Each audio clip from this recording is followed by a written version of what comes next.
Nu mai am emoții, dragi mei. Băieți, eu o să mă retrag. Cam aceasta a fost întâlnirea noastră. Și n-am avut curaj.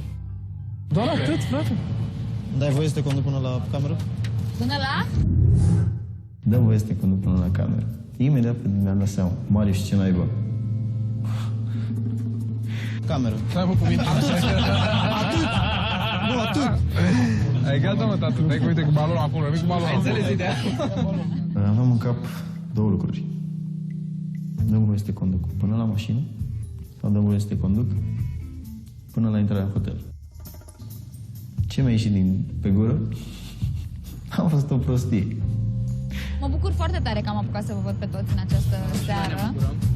Cred că am dezamăgit-o puțin. Sper să nu vă supărați pe mine, că nu mai rămân mai mult cu voi, Puțin dezamăgit, da. Poftim? Puțin dezamăgit. Puțin dezamăgit? Mă gândeam că mai continuă ceva. Da. Puteam să te furăm la un date, ceva. Pentru asta vor exista întâlnirile... Păi da, depinde ce s-a întâmplat acum. Așteptăm. Ok. Bine atunci. Cu nerăbdare. Seară bună!